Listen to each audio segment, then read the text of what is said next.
My name is Debbie. Welcome to my channel.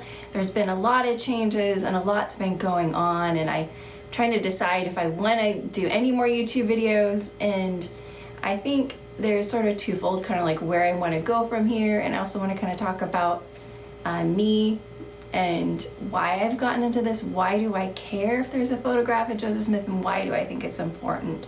So I'm just going to start off why I think it's important. I think you can tell a lot from a photo. I really believe that this is a photograph of Joseph Smith. I've also found photographs of the men that murdered Joseph Smith, and I found in the last few years we've had all the documents of Joseph Smith and a lot of high council minutes and things, and if you just compare, it's really interesting if you compare these statements by women in the Nauvoo Neighbor from May 25th or so.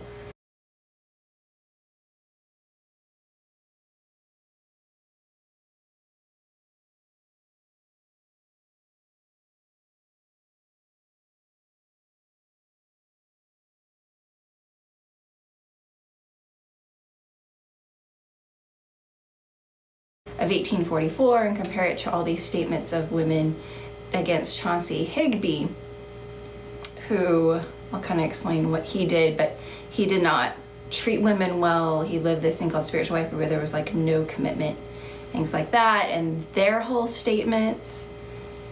And then if you compare, which were posted 2 years later in the Nauvoo Neighbor of 1844, and that's actually what spawned these men to kill Joseph Smith. But if you see their photos, what those women said about Chauncey Higbee, William Law, J.C. Bennett, and those men, and then compare it with what I believe is a photo of Joseph Smith and the statements of women from the Temple Lot case, where they were really strongly interrogated in 1891 about their relationship, whether he really did live plural marriage or polygamy, and how he treated them. Quite a huge difference, and so that's sort of where I think if you go with what did the women say, look at their faces, and then you sort of come to your own conclusion. So my conclusion will be different than yours. You just make your own judgment, but I think it's good to, with all that's said about him, I can read a lot in his face, and I personally see somebody that's really kind, and just sort of how like Lucy Walker describes his face as just being very beautiful and kind. And Emily Partridge describes him as being very hesitant and respectful. So both of those girls actually lived with the Smiths for about 2 or 3 years before they got married, and so they were interrogated in the Temple Lot case to see if, well, did something really happen between them, and what was their relationship before, which is really fascinating. So I recommend studying that if you want to know what his character was like. It's not at all like I'm going to try to convert people by polygamy. Like, we don't live polygamy at all, and so I think that's why a lot of people have a hard time, especially in the Church of Jesus Christ of Latter-day Saints, because 16 million members. Like, I've been a member of the church since 1990, and I've never met a polygamist my whole life, to be completely honest. I think I saw one a decade ago when I was in South Utah, and it scared me, you know. But I've never, and I think I might have had one conversation with somebody that implied that they were when I lived in Utah, but they're really extremely small group of like 200,000 of FLES and a few thousand of this Kingston group in Salt Lake City. But their beliefs are very, very different, and they also live spiritual wifery and plural marriage, which are totally different things. So if you study that, I recommend that. So that's sort of the whole spiel about all that. But like, about me personally, I am an artist. I love to draw and paint. Like, this is an oil painting that I did. And so in 2016 is when, for the first time, I decided to find out if there's a photograph of Joseph Smith. I'd kind of looked things up. I just didn't know. I didn't know about the scandal daguerreotype or any of that controversy of 2009. So this photo that I own came out on the Juvenile Instructor in quoting a man in 2009 that was convinced it was Joseph Smith because it came from a Smith family album, and he thought it looked a lot like his sons and just the faces of people in that album. But he also sold the whole album individually, mostly to someone in California. If you are watching this, maybe let me know, and maybe we can see who are in those photos. But there were only 2 left when I bought my photo. of that photo album, but he was just someone that loved to research and try to find pictures of people from church history. But this guy's not a member of the Church of Jesus Christ of Latter-day Saints that bought my photo, and he doesn't know that much about church history, so they bashed him and made fun of him, made fun of his grammar, which made me kind of sad. But I also was pretty convinced of the Spiritist photo, so I didn't own either. And so all my intent initially, I wanted to know his character, and then I wanted to do a drawing of him. When I found that photo, I thought it was really beautiful. I thought I liked his expression, and I was like, I want to do a photo of Joseph Smith. I don't like the paintings that are out there. As an artist, you just want something good to, draw upon, to do. People are just imagining what it looks like because there's never been a proven photo of Joseph Smith. So the Spiritist photo, I was drawing that in 2017, started in 2016, just kind of on and off. And so this is that guy. This was my drawing. And so I really just scanned it up on my computer and got this app called Procreate where you can just color it in. And then I realized when I started talking to my roommate about the Spiritist photo and the older Joseph Smith, which is the one I own now, I did not own it then. I hadn't even read the Juvenile Instructor until like a year after finding it. I just looked at it and it just looked crazy and dramatic, and I'm like, I don't know what they're talking about. I'm not even going to read this, So, and then my roommate and she got me really wanting to know, is it really them? I just thought someone else has that picture and they're going to go prove it. They're going to find professionals. And as far as I stand right now, I don't know anyone I don't talk to the people that own the Spiritist photo. I don't know them at all. But I had videos I took down. You might see me talk about it here and there because I really got to know his face. And so as I'm drawing, as an artist, you're really looking at like eyelids and the shape, and one side of the mouth comes up and one side kind of droops down. So if you see my early photo videos, you'll see I'm talking about very basic things. And then after I made that video, I just was like, well, there must be some way that I can really see if things fall into place. And when I did that and started looking at the older Joseph Smith, I became more and more convinced because I started looking at the death mask of Joseph Smith and looking at you can see individual eyebrow hairs on the death mask of Joseph Smith. You can see that like this eyebrow of his is just a lot fuller, and it just kind of has a shape where it goes like this and goes down. And I actually am an esthetician. I'm also in the medical field, so I've had a lot of schooling. I'm in my late 30s, so I've studied a lot of things, but I'm fascinated with the face and drawing faces and things like that, and just seeing these specific, like your eyebrows don't match, but his eyebrows didn't match in the exact same way the death mask was. So this eyebrow was just flat and like you could barely see any eyebrow hairs. It was and it was a heavy eyelid and the other eyelid was more sunken in. So if you look at the death mask, you can see that there's this deep crease on his right eye, but on his left eye, you can sort of see a double crease on that eye. But on this eye, you just see a very faint, not deep crease on his left eye. And so when you're looking at this photo of this man from a Smith family album, I'm just seeing these little details, and then I'm like, I felt inspired to go ahead and figure out how to do layers, because I watched somebody use Photoshop. I had not used Photoshop before extensively, just a little bit, so I learned more about doing layers, and I'm like, maybe if I trace his features and put it on the death mask, I'll see if these things match up. The first time I did it, I had a very low resolution picture, and so Procreate, it just looked pretty crappy. But things matched, like these wrinkles on the side of his face and where that hooded eyelid just perfectly fell into place. And I just got better at doing that, and then I just really had a lot of anxiety as I finally read the Juvenile Instructor website, and now I get where they're coming from, and I understand, this person was pretty eccentric, and it's just sad. It just made me very, very sad, and I had a lot of anxiety reading that. I'm like, I think this guy's a photograph of Joseph Smith, and he's gonna throw it away.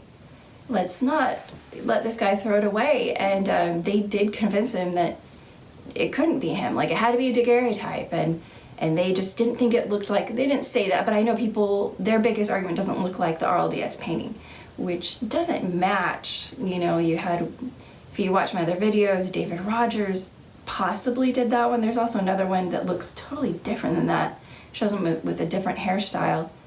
majority of the artwork of Joseph Smith has totally different hairstyle than the David Rogers forward-facing painting. And it seems like the guy wasn't that serious when he was painting it, but me as an artist, I could see him maybe, he spent 4 days on it. He very easily could have grabbed someone, had them sit down and painted someone else's hair. I think that's what happened, to be honest, as I've researched that. So I've researched more of the artwork as time goes on, and I've had more time because I still work full time, you know. But I've been really lucky this past year to go ahead and get it authenticated, and I wasn't expecting the guy to really think just on his own accord. And I'm working with a lot of people that are just professionals that don't have a certain bias, and they don't care if Joseph Smith was losing his hair. They don't really care about these things. Other people do. I don't know. To me, I'm more focused on his face. I never cared about his hair, losing his hair. The more I compared the two, the more I liked the facial expression in this older Joseph compared to this younger guy. I now just don't know. I've heard things that have made me more doubt that they are the same guy, but if I had not found the Spiritus one, I wouldn't have kept looking, so it was a good thing. And studying just like the clothing styles, that was the first thing I got into. If you look at my website, you will see that, and just to see if it was in the right decade. And then I found pictures of Abraham Lincoln in the 1840s, 1850s, 1860s, and I looked at magazines, catalogs. Abraham Lincoln lived in Illinois. In Springville, like, they crossed paths, so for them to have similar looking clothes makes sense, and they did. So the 1840s Abraham Lincoln clothing style with this collar up to here and popped down just a little bit. This guy in my photo really matches the collar I found at the Pioneer Memorial Museum, and the vest that's there has these striations and in these swirls. I'm like, what is there cross striation? It looks like swirls. There are black swirls, so if you go there you can see that. But yeah, there's a lot of things I can't talk about, but I've really gotten into church history, and I might get into that in this channel. I'm trying to decide if you are interested in that.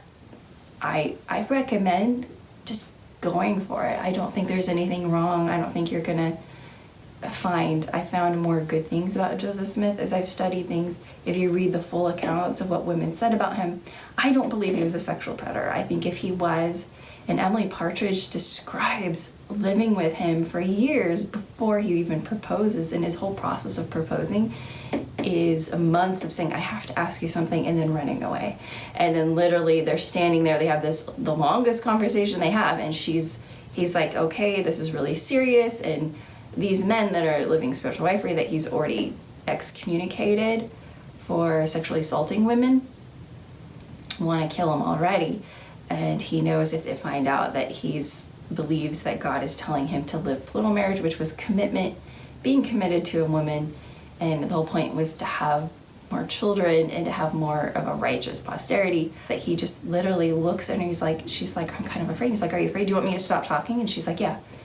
He doesn't propose. He doesn't even tell her, and he walks away. And it was a whole year. She's still living with him. And they ask him in the Harrison the Temple Lot case, they find out she's lived there that long, and they're like, so what was your relationship? Was he in the habit of putting his arm around her? They asked her about 10 times if he ever put his arm around her, or held her hand, or if they slept together before they were married. And Emily just says, no, he wasn't the type of guy. So he doesn't touch her at all. You know, whereas you got Chauncey Higbee, who was just vehemently trying to get whatever he wants and get his way with women. Just immediately upon walking them home, he would walk these women home and basically sexually attack them and manipulate them, and just all he wanted was to have his way with them. Whereas here's Joseph Smith living with these women, and nothing's happening at all until they're married. And even his whole process is just so like, even if you're scared of hearing me propose to you, I'm gonna walk away. You want me? And he just says, do you want me to stop talking? She's like, yeah. And then he just leaves the whole year. She like thinks about it for a year, and then finally says, I want to know what you were gonna say. And then he talks to her about plural marriage and says, I want you to be one of my wives. And she does, and they have a ceremony right then. And then Emma Smith decides that she wants it to be more legal. And so if you read the Temple Lot case, you see why there was a second marriage, because they brought this guy, Judge Adams, who was an actual judge, to then marry them. And so that if they had children, it was more like legally, like, these are my kids, you know, to kind of protect them. because it actually polygamy wasn't illegal back then. But yeah, it's just really fascinating. And after reading this, and even if you read all that stuff, you still probably or may not like polygamy or care about it. I think most members of the Church of Jesus Christ of Latter-day Saints would not want to live that. And if we preached living that and let's live this, like, we would be reprimanded and probably get excommunicated if we lived it. So yeah, but as someone who has parents that were converts, I think I've made peace with that. So anyone that's kind of struggling, I think about how many men died. And if you listen to the testimony of Hiram Smith, there were a lot of widows. There really, really were a lot of widows and orphans. Emily Partridge, her father had died. That's why she moved in with them in 1840, 41, 1840, 1839, 1840 is when people were coming from Missouri and had physically been through so much. So a lot of people were killed, but a lot of people just died from exposure. And we don't know how many of those numbers, but I think that's where the numbers really popped up there. And then you have men that are living a very base practice who, as Joseph Smith is teaching plural marriage, it kind of starts to make sense. You see why a lot of them were drawn more to this no commitment and getting rid of any evidence of anything happening be with other women, because they were okay with that. Kind of like today, even people are like, oh, well, you know, people cheat, this and that, but if you're married, then that's bad. You know, whereas marriage is like this commitment. They were taking care of the women. They got pregnant, they could have the baby. But back then, forcing women to have abortions killed them because they didn't believe in basic sanitation. But anyway, these men were more drawn, and a lot of men left and were excommunicated right before Joseph Smith's death. And so a month before he died, in the Nauvoo Neighbor, they list all these women and their experiences with this guy that was just preying upon them. And then you have testimonials that Joseph Smith's son, is finding from different women saying, oh, spiritual life was really bad. Plural marriage, they believe, was good and holy because there was commitment. But spiritual wife, these men just showing up at doors being sexual predators. Joseph Smith and Emma together went and publicly were saying, this is what's happening. If this has happened to you, come to us. We will help you. But if any men come to your door, you get a fire poke and you get a broom and you just, it was like a fight. You don't just let men do whatever they want to you. So I definitely believe he was a good guy, but that's my whole spiel. That's my whole random thing for today. Read the documents, check all that stuff out. A lot of things hopefully will have been happening that I just can't talk about, so that's why I might just keep having this channel and maybe go towards something I've been studying, which was church history and about Joseph Smith and everything. So anyway, if you have any questions, just let me know, or if you find out anything about J.S. Bibbins, the guy that photographed the photo, just let me know too. Anyway, have a good day.